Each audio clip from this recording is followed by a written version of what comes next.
Real loud for Daryll Schmitz.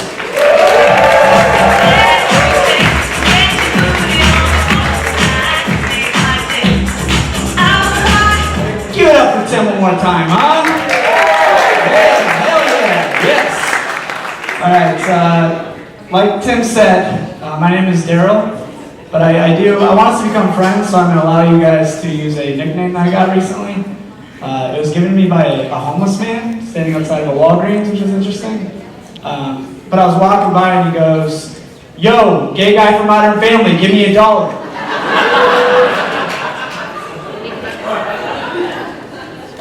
And I get it, it's funny, but when the fuck did the homeless get cable? Are you kidding? I get it. I'm from a small town in Wisconsin. Any small town people out there? Yeah? Woo! Hell yeah. It's cool living in a big city now. It's cool, like there's like celebrities that live here and like famous people. Like no one really big is from my hometown. Actually, okay, you guys know Betty White? Her third husband was buried in my hometown. There I go name dropping again. I stayed, so I grew up on a farm, and I was home recently and I hadn't been home for a while. And one of the things that when I moved to Chicago, people would always ask me, like, aren't you afraid? Like of what? And they'd be like, being murdered? So I had to remind them that my bedroom used to overlook a cornfield. There's nothing fucking scarier than that. Are you kidding me? I slept on the set of Jeepers Creepers for 18 years. So the South Side has nothing. I'm like the dead children that were running outside my bedroom every night. Come play with us, Daryll. Oh my god. I really, okay, growing up, I thought my bedroom was haunted. And it got to a point where like, I had to tell my mom and dad about it. Well, okay, just my mom, because my dad had a pretty long list of reasons why I was a pussy and I didn't think Casper should be added to that list, so I just went to trusty old mom. And she told me, you know, Daryll, even if there is a ghost up in your bedroom, it's probably just your grandmother watching over you.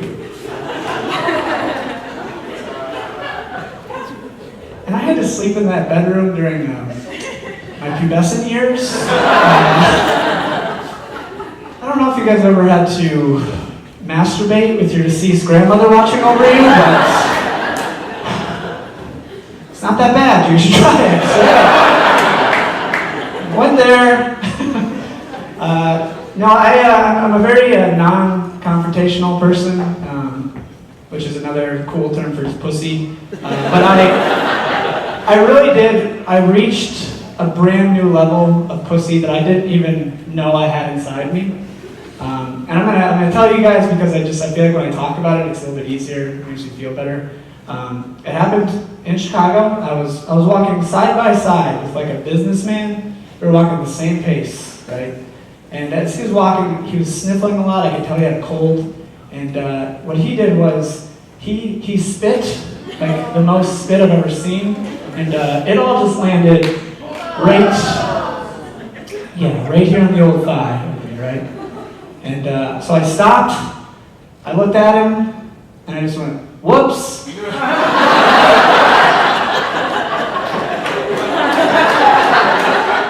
And that guy just got to go on with his fucking day. Like, oh my god. So I'm like, fucking whoops, I didn't get him, you're such a pussy. Like, I was just so mad at myself for this, right? So, like, all week I wanted, like, redemption. Like, I just wanted to yell at someone. Right? So, I was in a bar a couple days later, and I was standing by a pool table, and some guys were getting a little flimsy with their stick, and a guy hit me in the back with a stick. And I was like, all right, Daryll, it's go time now. This is your chance, right? So, I turn around, I look at the guy, he looks at me, and he goes, whoops. So I spit on his fucking leg.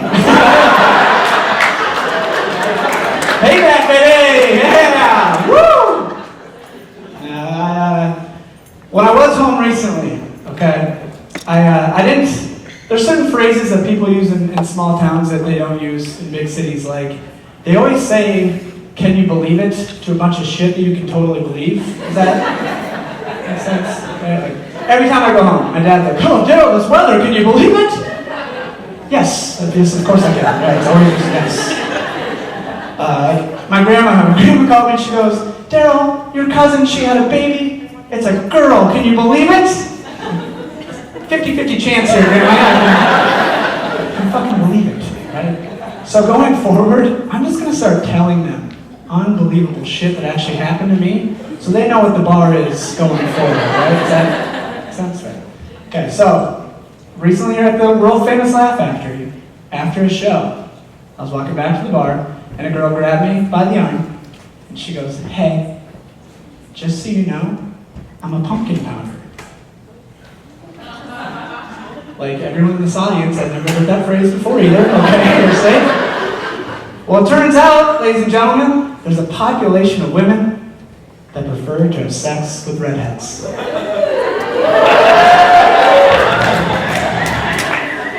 Yeah, baby!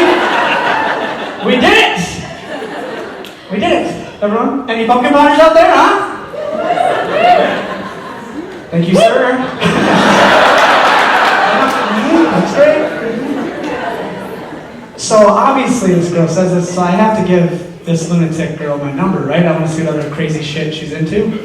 And so I gave it to her. The very next night, she texted me while I was at home and I was watching a horror movie. And she said, what are you doing? I said, I'm watching a horror movie. And she goes, is there any nudity in it? Weird question, right? So I said, there is. I was like, but it's a horror movie, and it's a lot of dead chicks. Weird response by me as well, right?